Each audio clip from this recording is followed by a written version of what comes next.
Hey everyone, it's December 15th, and that means that if today's your birthday, you share it with convicted serial killer Carlton Gary, known as the Stocking Strangler, who was convicted of a murder spree in Columbus, Georgia in the late 1970s and may have killed 11 or more women in 2 states, and that is him right over there. Gary was born in Georgia in 1952 and possessed a near genius level IQ, despite an elementary school playground accident that rendered him unconscious at recess. But instead of being nurtured, his family neglected him as a boy, with him suffering from malnourishment and being pawned off on his aunt to raise. His father abandoned the family and refused to have anything to do with him. The two only met once when he was 12, and that may be one reason he turned to alcohol and drug use to cope. His lengthy arrest record began in 1966, being picked up for robbery, arson, and assault, all before he turned 18.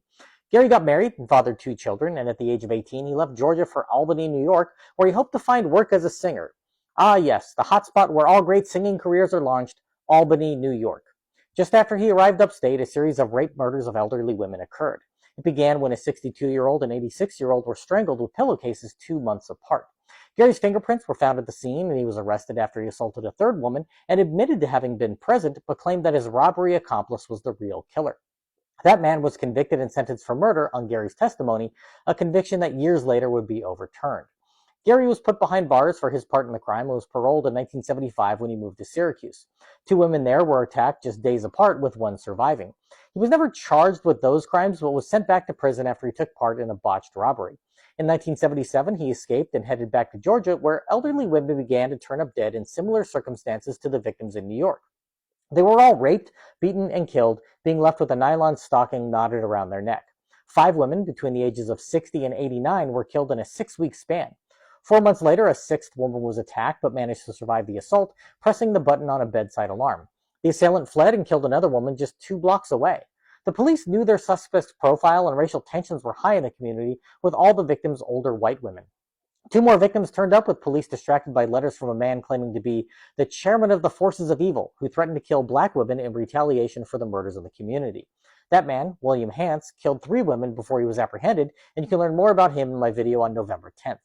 Gary is alleged to have killed one final victim in April of 1978, then was arrested during an armed robbery 8 months later in South Carolina.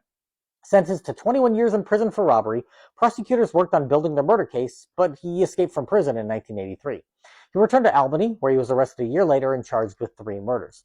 Gary was sent back to Georgia and convicted of murder in 1986, being sentenced to death. There was controversy around his case due to a reporter revealing that his alleged confession wasn't recorded, and he denies ever having made it. The reporter wrote a book that sought to establish his innocence based on missing and tainted DNA samples and racial bias. New DNA evidence, however, was eventually discovered that tied him to a murder in upstate New York, but no charges were filed since he was already on death row.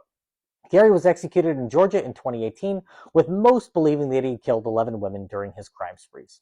If this is your birthday, I hope you have a great day. Leave me a comment so I can wish you a happy birthday. If you know someone whose birthday it is today, send them this video so they can find out all about their birthday twin. And to Carlton Gary, I say, happy birthday, you bastard.